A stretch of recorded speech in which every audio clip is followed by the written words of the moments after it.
Baik, Assalamualaikum warahmatullahi wabarakatuh. Waalaikumsalam warahmatullahi wabarakatuh. wabarakatuh. Oke, hari ini kita akan mempelajari tentang berpikir komputasional atau computational thinking ya. Jadi sebetulnya ada kesalahan waktu Ibu share ke kalian yang kemarin itu ternyata modul untuk SMA, dan ternyata SMA sama SMK itu beda modulnya. Jadi kita akan pakai modul yang SMK ya mulai dari sekarang. Perbedaannya cukup banyak. Pertama, yang kemarin itu, yang SMA itu ada 8 bab. Kalau yang SMK itu ada 5 bab saja selama setahun, selama 2 semester. Nah, jadi nanti kalian akan melihat perbedaannya juga dari materinya. Kalau yang SMA lebih ke teori, kalau yang kalian lebih ke teknik gitu ya, materinya juga. Nah, mungkin jadi di antara kalian yang kemarin sudah download materinya, nanti download lagi ya di course ya. Jadi untuk sekarang kita akan mulai membahas yang modul baru ini ya, modul yang SMK. Oke, sebelum mulai boleh dipimpin doa dulu. Siapa KM-nya? Saya, Bu. Ya, silakan. Sebelum kita memulai pelajaran, lebih baiknya kita berdoa dengan kepercayaan masing-masing. Berdoa dimulai.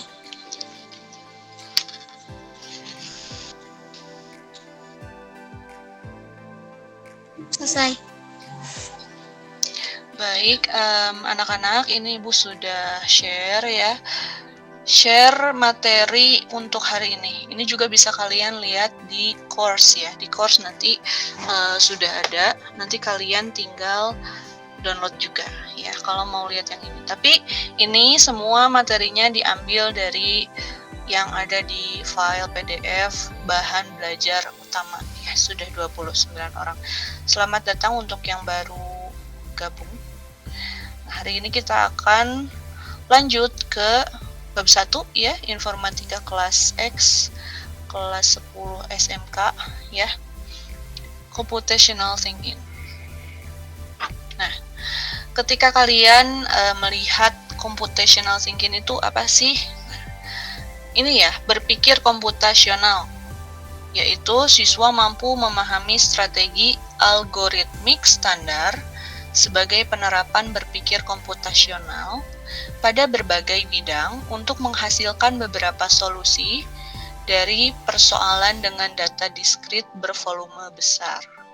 Mungkin kalau kalian baca definisinya untuk sekarang belum paham ya, karena belum mengerjakan ya, belum mencoba untuk apa sih ini gitu, berpikir komputasional.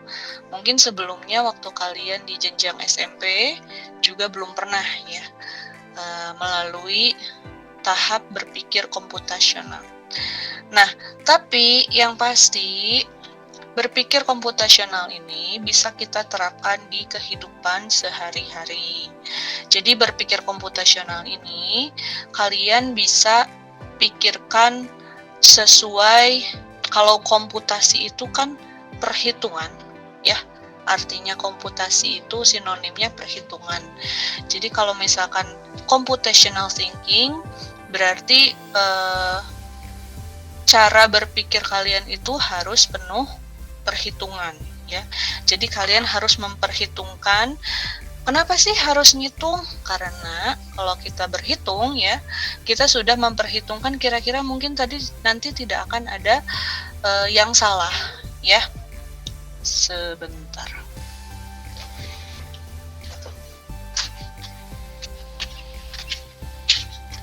Sekolah.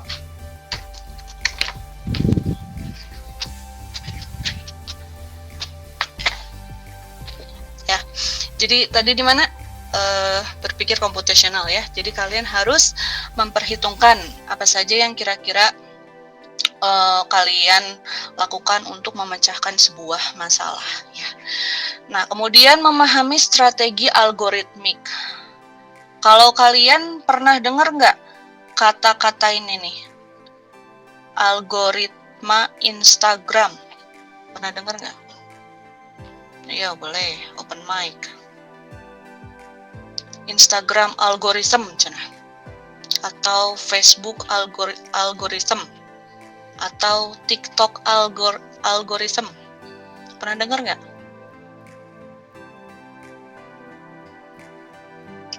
Mungkin kalau ada yang pernah dengar ya atau pernah baca, algoritma itu kalau misalkan di sosial media ya, ada yang mau masuk nih. Jadi kalau algoritma itu kalau di sosial media maksudnya adalah penghitungan ya, perhitungan gimana mereka bisa menampilkan berbagai postingan atau feeds ke kita sebagai user ya. Itu kalau di sosial media.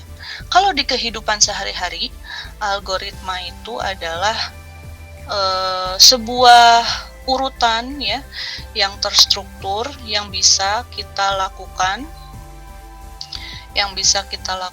secara berurutan ya. Pertama, algoritma itu harus kalian lakukan dengan urutan yang benar. Misalkan kalau misalkan kalian bangun tidur, kalian ngapain dulu? Buka Bangun mata, Bu. tidur ngapain? Buka mata, ya. Betul ya. Buka mata, bangun tidur. Udah buka mata ngapain? Cari HP. Enggak, Bu. Itu dulu apa sih? Enggak. Bahasa Sunda. Kumpulin semua, Bu. Gimana? Sholat. Ngelihat dulu. Ngelihat. Boleh. Iya, betul. Kan beda-beda ya algoritma setiap orang. Iya, bisa. Berguling. Iya, betul. Berguling. Beresin apa ya? Cari spot untuk bangun ya. Kan nggak setiap orang gayanya tuh sama langsung bangun. Apalagi yang darah rendah mah bahaya ya. Nggak boleh langsung bangun. Nah, terus udah gitu, yang laki-laki khususnya kan nggak ada halangan ya, laki-laki muslim langsung ke kamar mandi ya.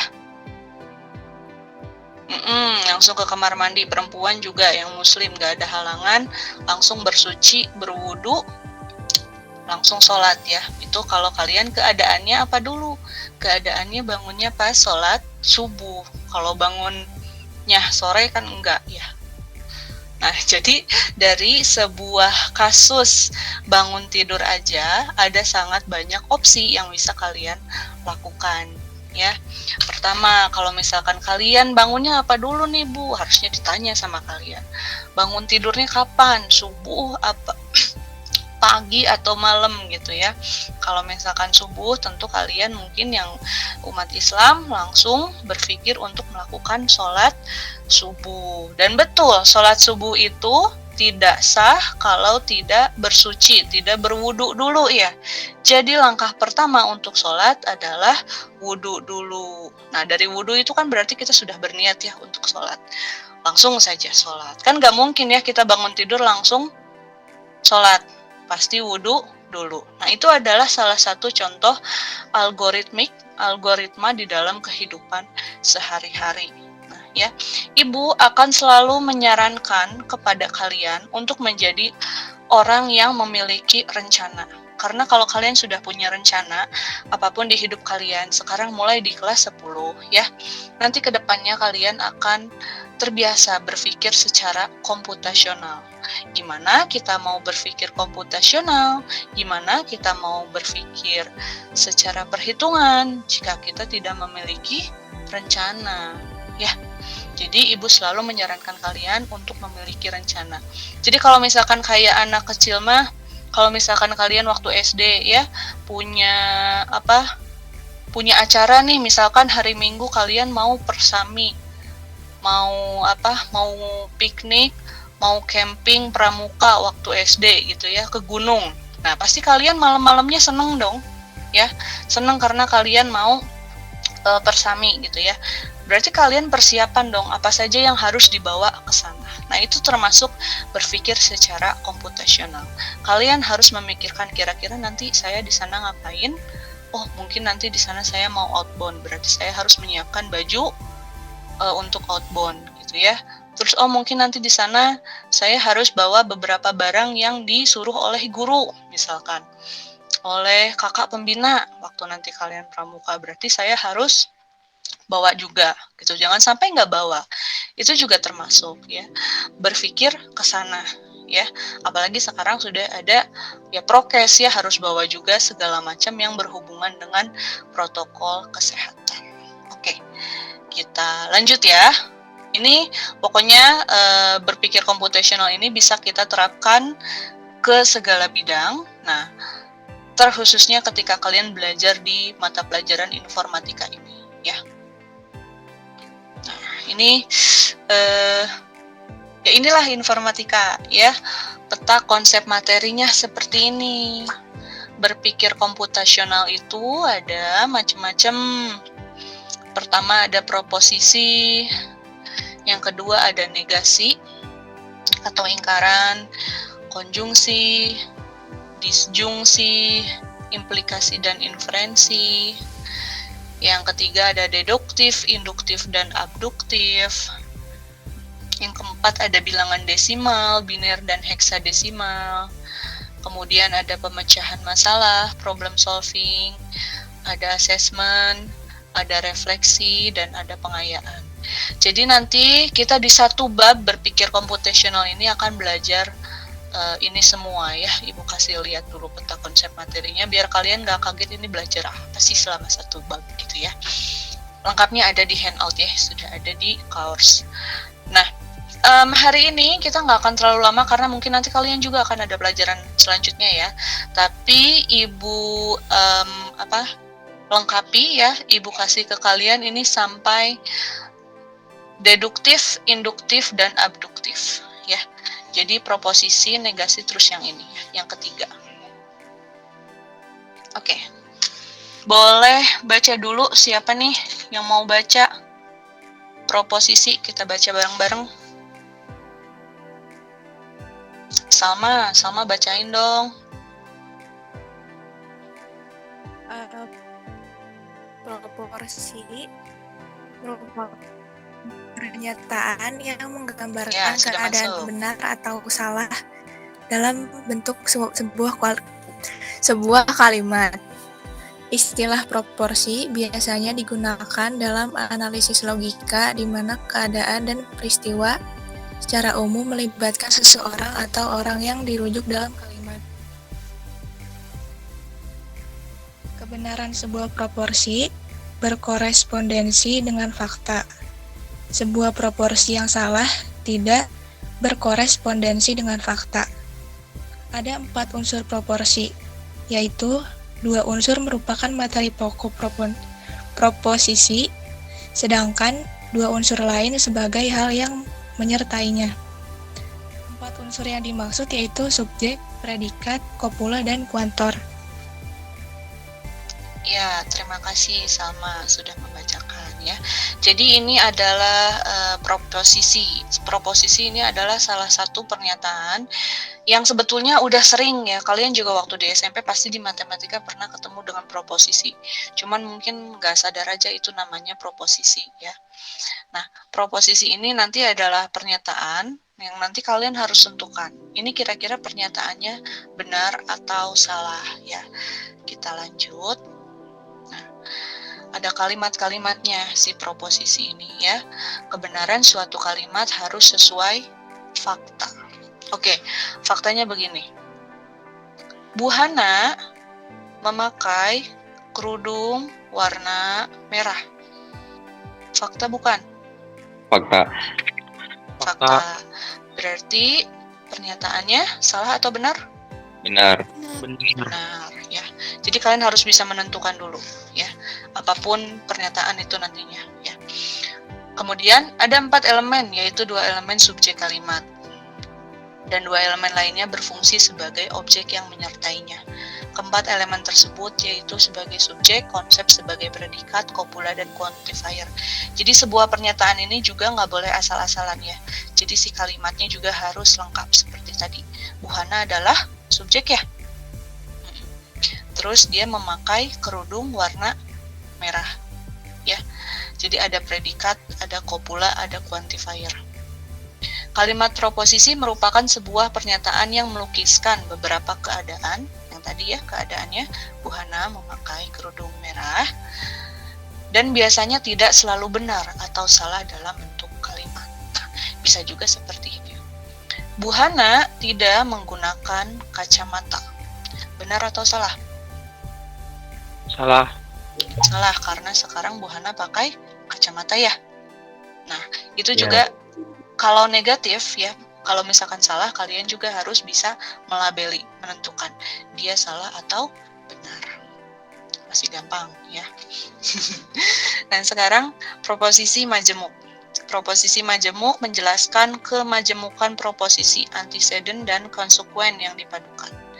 Ini kalau misalkan ada kalimat-kalimat atau kata-kata yang kalian belum mengerti, nggak apa-apa, skip aja dulu, baca terus ya, lanjut. Antecedent sering disebut dengan premis dan konsekuen disebut dengan kesimpulan. Proposisi majemuk terdiri atas satu subjek dan dua predikat, atau bisa juga terdiri atas dua proposisi tunggal. Perhatikan contoh kalimat proposisi majemuk berikut. Bayam merupakan tanaman sayuran, sekaligus obat alami penurun darah tinggi.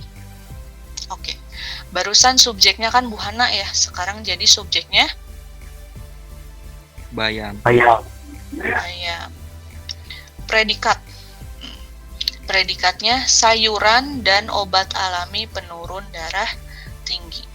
Nah, kemudian kalau tadi Ibu predikatnya menggunakan kerudung warna merah sama tidak menggunakan kacamata ya. Kemudian antecedent. Kuda adalah kendaraan para kesatria di zaman kerajaan, dan kuda merupakan simbol kejayaan. Menjadi konsekuen. Kuda adalah kendaraan para kesatria di zaman kerajaan dan simbol kejayaan. Jadi kalau misalkan udah disimpulkan, konsekuen kan kesimpulan ya. Ini kalian bisa lihat di sini. Nah, ini nih. Nah, itu jadi kalian langsung simpulkan. Jadi nggak usah merupakan lagi ya. Jadi kalian langsung simpulkan itu kalau proposisi majemuk. Nah, kemudian proposisi majemuk ini keadaan kalimatnya juga harus kalau benar semua gitu ya. Kalau salah semua. Jadi misalkan seperti ini. Buhana adalah guru mata pelajaran informatika di kelas 10 TKI 4. Ya. Itu udah majemuk ya. Buhana adalah guru mata pelajaran informatika. Guru mata pelajaran informatika, betul kan? Nah, tapi di kelas mana? Di kelas 10 TKI 4. Ya. Jadi kalau misalkan Buhana ya, kenapa? Lanjut ya. Jadi kalau misalkan Buhana guru mata pelajaran informatika di kelas 10 TKI 6, padahal Ibu tidak mengajar di TKI 6. Nah, itu nggak bisa ya dimajemukkan gitu, karena yang TKI 6-nya salah gitu. Nah, ini ada tabelnya. Tabel negasi atau ingkaran, konjungsi, disjungsi, dan implikasi. Jadi nanti ke depannya kita nggak akan terus bermain-main pernyataan, tapi nanti juga akan ada simbolnya ya. Nah, ini baru dikenalkan aja dulu. Jadi kalau simbolnya kayak gini ya, tidak terhingga, yaitu tidak atau not atau negasi. Ingat negasi itu kalau kalian apa sih negasi, takut lupa gitu ya. Negatif ingatnya. Negasi, negatif dekat kan? Berarti negasi atau negatif itu artinya tidak ya. Kemudian nih simbol kayak gini ya. Itu dan atau and atau konjungsi. Kalau dan itu nanti dibahas ya lebih lengkapnya, tapi contohnya seperti ini. Bu Hana menggunakan kerudung merah dan berkacamata, gitu ya. Kemudian atau. Nah, atau itu kayak gini, tandanya kebalikan dari dan, ya. Kemudian dia juga or, atau juga istilahnya disjungsi. Kalau tadi dan itu konjungsi, kalau atau itu disjungsi, ya. Nah, kalau implikasi ada jika. Implikasi itu jika itu apa ya? Jika itu if ya, if, what if ya, kalau bahasa Inggrisnya. Nanti bentuknya jika. Seperti kayak gini. Jika hari ini mendung, maka Bu Hana membawa payung. Ya, kita memang belum tahu nanti mendung tuh bakalan hujan atau enggak. Tapi Bu Hana tetap bawa payung. Itu langkah dia untuk menghindari hujan ceritanya, gitu ya. Jika hari ini tidak mendung, Bu Hana tidak membawa payung. Maka Bu Hana tidak membawa payung. Itu contoh implikasi, ya. Kemudian ada bila dan hanya bila. Itu adalah bi implikasi, ya. Oke, lanjut. Sekarang jam berapa? 8.20. Ya, kemudian ada negasi atau ingkaran. Negasi atau ingkaran suatu pernyataan adalah suatu pernyataan yang bernilai benar. Kita kasih nama B, ya. Kemudian kalau misalkan salah itu kita kasih S. Langsung saja ke sini ya, ke bawahnya. Karena kita sampai jam berapa sih? Jam 8:30, Bu. Sebentar lagi. Habis ini pelajaran siapa? Kalian? Ini budaya, Bu. Seni budaya. Sama siapa? Bu Cucu? Iya. Iya. Oh, iya. Bentar ya. Oke, kita lanjut lagi. Kemudian ini contohnya kalimat negasi atau ingkaran ya. Ikan hanya bisa hidup di air. Benar atau salah? Benar. Benar ya. Benar. Kita mikirnya jangan dulu ikan duyung ya, ikan biasa aja ya. Ikan bisa hidup. Kemudian negasinya apa? Iqbal. Iqbal kenapa? Raise hand.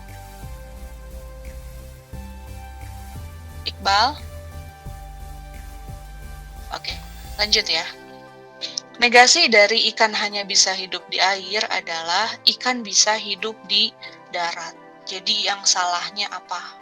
Ya, yang salah dari sebuah pernyataan. Nah, kemudian monyet pandai memanjat pohon. Itu kan benar, fakta. Ya. Negasinya, monyet pandai menanam pohon. Misalkan seperti itu. Ya. Oh iya, kepencet katanya ya. Kemudian konjungsi. Nah, ini konjungsi seperti ini. Konjungsi ini dia pakai tanda dan ya, menggunakan tanda dan, kemudian simbolnya seperti itu, sehingga semua pernyataan majemuk yang dibentuk oleh kata penghubung dan disebut konjungsi. Ya, langsung saja ya kita ke contoh. P. Jadi ada dua ya, yang P itu yang pertama ya, kemudian nanti ada Q. Yang P pertama. Tahun 2004 adalah tahun kabisat. Kabisat itu habis dibagi 4. Q. Bulan Februari di tahun 2020 memiliki 29 hari. Apabila pernyataan di atas dinegasikan, maka akan terbentuk kalimat sebagai berikut. Oh, ini salah nih, bukan tahun 2024 maksudnya ya. Tahun 2024 bukan tahun kabisat. Negasinya kan kebalikannya ya. Kalau tadi adalah berarti sekarang bukan. Kemudian Q. Bulan Februari di tahun 2020 memiliki 28 hari. Pokoknya kalau misalkan dinegasikan berarti depannya jadi ada tanda apa tuh? Apa itu ya? Tanda tidak terhingga ya. Jadi ada tanda cacingnya di depannya. Kayak gini ya. Dari pernyataan di atas dapat disusun kalimat konjungsinya kayak gimana. Nah, konjungsi itu berarti didankan ya, dibarengin. Tahun 2020 adalah tahun kabisat dan memiliki 29 hari di bulan Februari. Yang pernyataan nomor 1 kenapa benar? Yo, itu ada Karena quote-nya. emang faktanya benar, Bu. Karena faktanya emang terjadi seperti itu, Bu. Ya, terima kasih Giri. Jadi ada yang pertama P-nya benar ya, pernyataan si P ya, kan ada 2 ya kalau konjungsi. Benar kan bahwa tahun 2020 adalah tahun kabisat? Benar. Kemudian yang Q-nya, kemudian memiliki 29 hari di bulan Februari. Jadi nanti ke depannya kalian kalau misalkan ada pertanyaan seperti ini ya, distabiloin aja, ditandain aja yang poin-poin yang benernya mana gitu ya. Pasti bisa. Nah, di konjungsi ini jika P nih ya, jika P sama Q-nya benar baru bisa benar. Ya. Tadi kan Ibu bilang, kayak yang di proposisi majemuk. Bu Hana menggunakan kerudung merah dan menggunakan kacamata. Itu dua-duanya benar, baru bisa digabung ya. Nah, kalau misalkan Bu Hana menggunakan kerudung hijau hari ini ya, dan menggunakan kacamata. Nggak bisa, karena salah satunya ada yang salah. Nah, ini ada di sini, di tabel ini. Ya, jadi kalau misalkan tabel konjungsi itu hanya bisa berlaku benar jika P-nya benar, nih ya, pernyataan pertamanya benar, kemudian pernyataan keduanya benar, baru bisa benar. Kalau salah satu sisinya di P-nya ada yang salah nih ya, seperti ini, nggak bisa, karena dia dan harus dua-duanya. Jadi dia statusnya salah. Ya, kalau misalkan awalnya salah, nggak bisa juga, kesananya bakalan salah.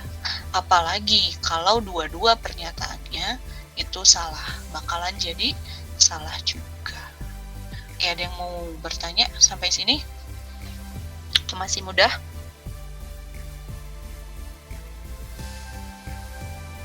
Baik, Ibu mengingatkan lagi kepada kalian, silakan assignment diisi ya. Diisi, kemudian ini sebetulnya masih banyak bahasannya ya. Nah, contohnya ini, contoh kalimat negasi. Kambing berkaki 4, itu benar ya. Kemudian Q-nya, kambing memiliki sayap, itu salah. Nah, tentukan kalimat konjungsi dan nilai kebenarannya. Berarti kambing berkaki 4 dan memiliki sayap, itu jadi salah. Pertama, kalian konjungsikan, yaitu gabungin. Setelah digabungin, kalian nilai apakah kambing berkaki 4 dan memiliki sayap. Kalau salah, langsung dikasih label salah ya. Kemudian yang kedua, kalimat presiden adalah pimpinan tertinggi dan berasal dari rakyat.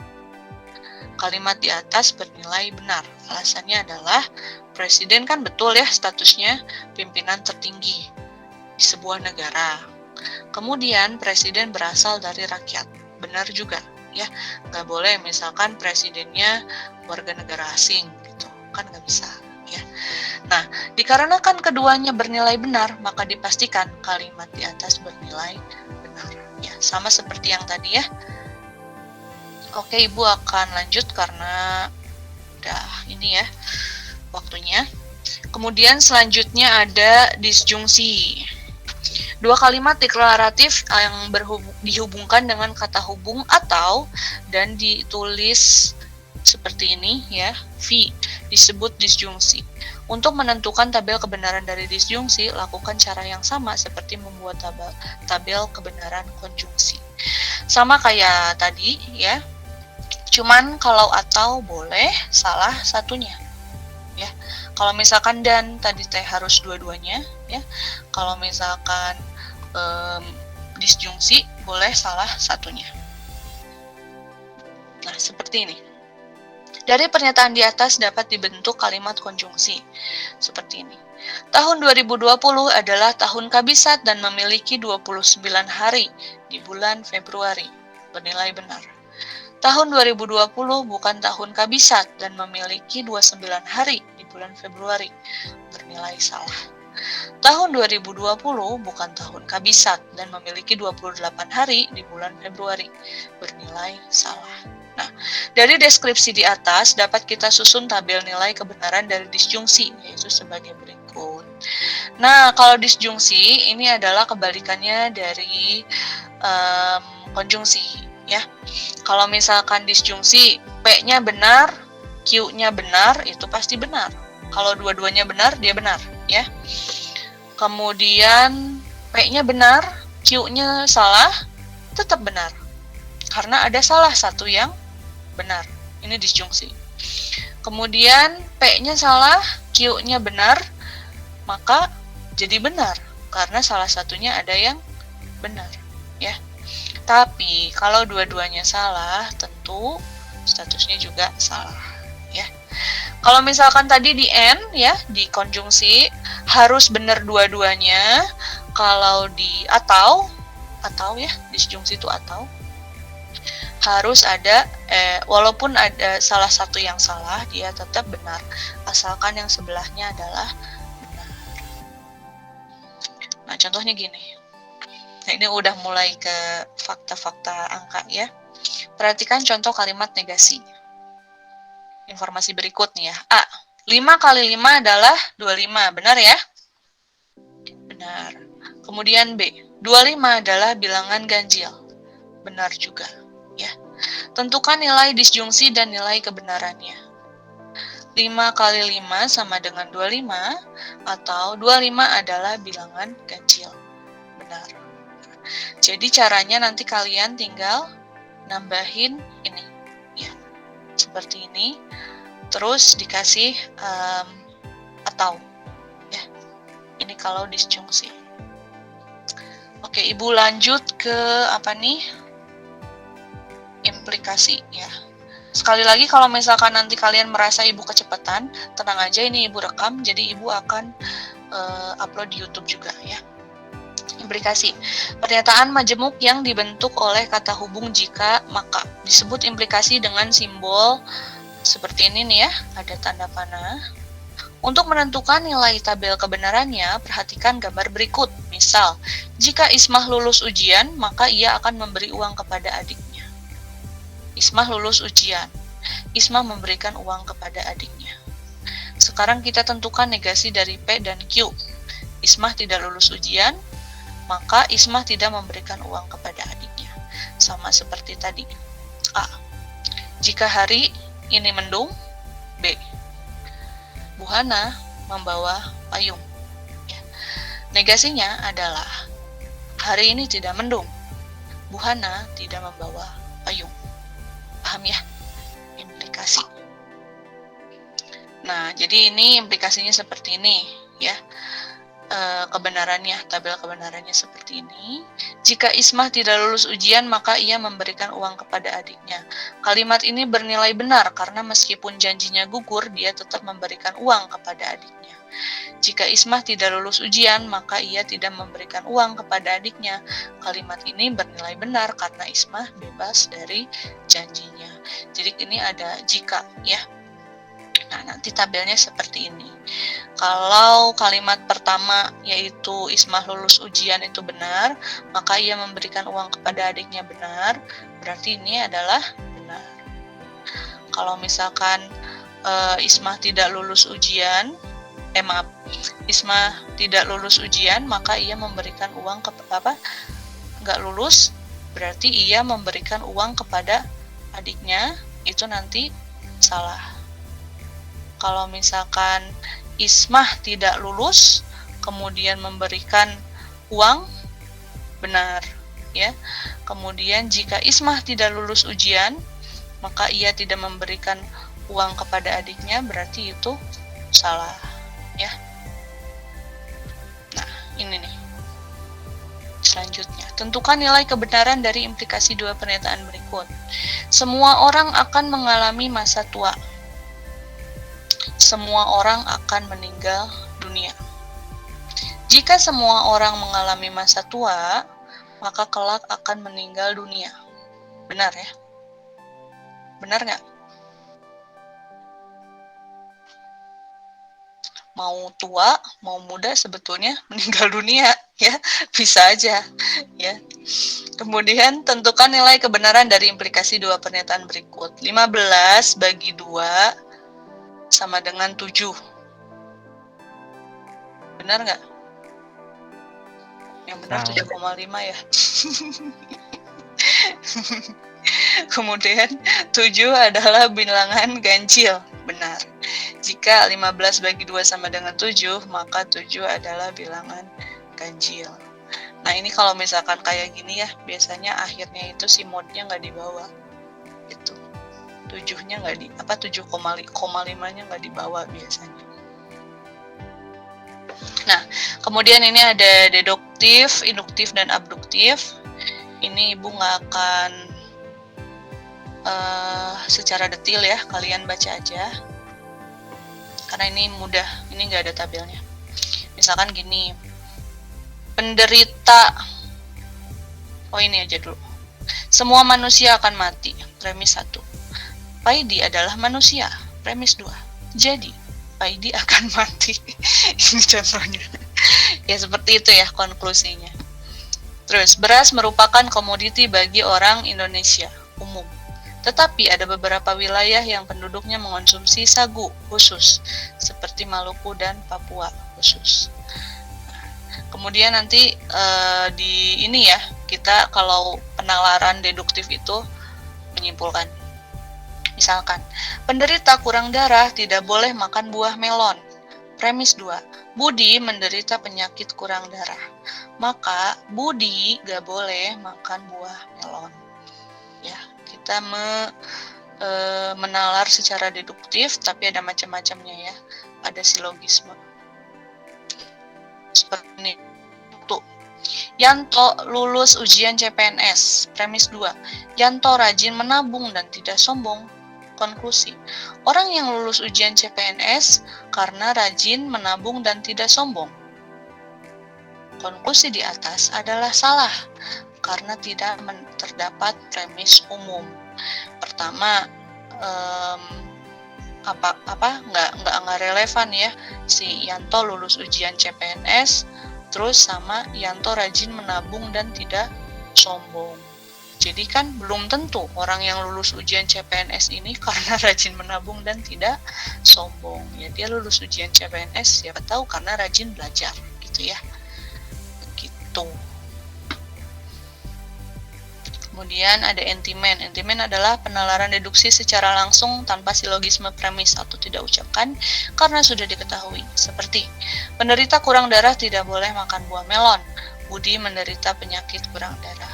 Ini langsung kita ketahui, Budi tidak boleh makan buah melon. Conclusion, kesimpulan. Ya. Entimen, Budi tidak boleh makan buah melon karena menderita penyakit kurang darah. Jadi kalau entimen itu dijabarkan lagi, ya. Induktif, yang kedua, ya. Bu, Ya, pergi ke kamar mandi, Bu. Siap, ya. Induktif atau logika induktif adalah proses penarikan simpulan dari kasus, ya. Kemudian contohnya, ini nggak ada contohnya. Nah, ini langsung ke abduktif. Ini. Adapun contoh dari penalaran abduktif adalah andai kita mengetahui bahwa seseorang yang bernama Bob selalu mengendarai mobilnya dengan sangat cepat jika sedang mabuk. Maka pada saat kita melihat Bob mengendarai mobilnya dengan sangat cepat, maka kita berkesimpulan bahwa Bob sedang mabuk. Nah, ini nanti ke depannya mungkin akan ada soal-soal lagi ya. Tapi Ibu sudah bikin soal ya di course. Sebentar Ibu kasih lihat muncul nggak di kalian.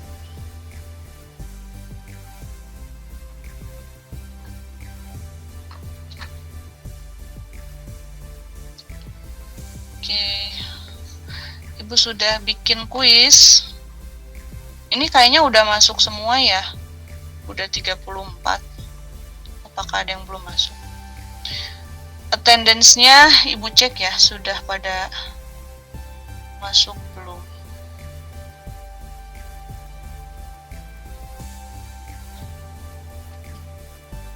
Ya sudah pada hadir ya. Ada beberapa yang belum absen nih. Januari belum. Radit belum. Kasih tahu ya. Iksan belum. Terus sudah itu Ibu mau ngeliatin ini nih. Nih, materi bahan ajar utama. Ini kemarin kalian belum ya di apa? Nah, ini beda informatikanya, beda bentuknya. Dia seperti ini. Mana ya kemarin? Ini Ibu kasih lihat ke kalian.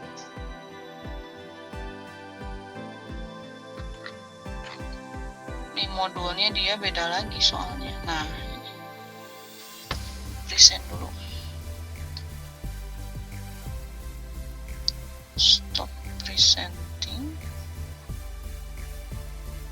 Presenting lagi. Nah, ini nih, lihat. Ini modul pegangan kalian yang baru ya, yang buat SMK, bukan yang kemarin ya.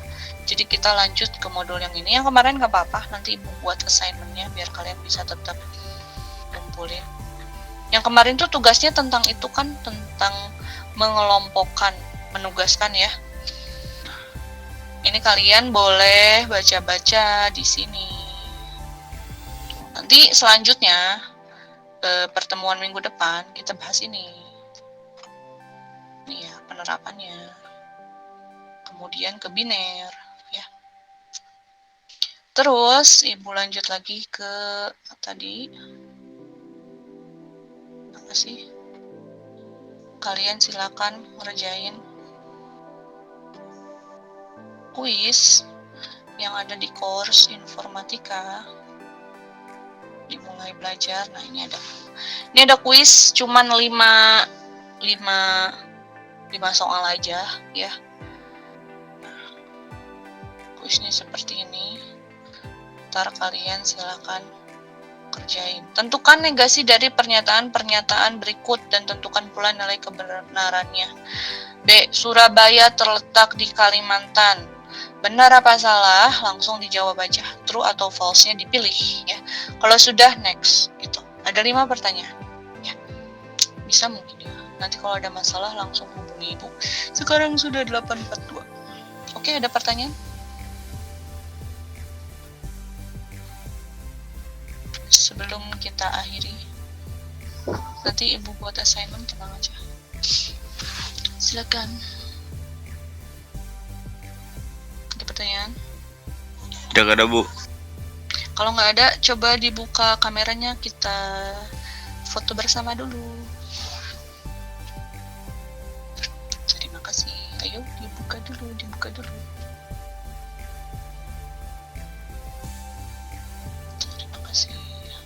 Kita ini, jadi 31 pada kemana ya? 3 orang lagi, tadi ada 34 loh. Ayo, siapa nih yang belum? Bentar, di absen. Nih kita, Saugi, Januari, Muhammad, Habibu, Rohman, Arsifat Syah, Ihsan. Oke, Ibu mulai ya. Senyum 1, 2, 3.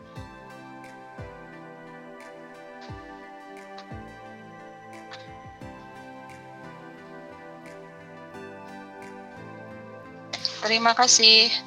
Oke, kalau nggak ada pertanyaan, boleh berlanjut ke pelajaran berikutnya. Terima kasih banyak. Assalamualaikum warahmatullahi wabarakatuh. Boleh, Wik? Waalaikumsalam.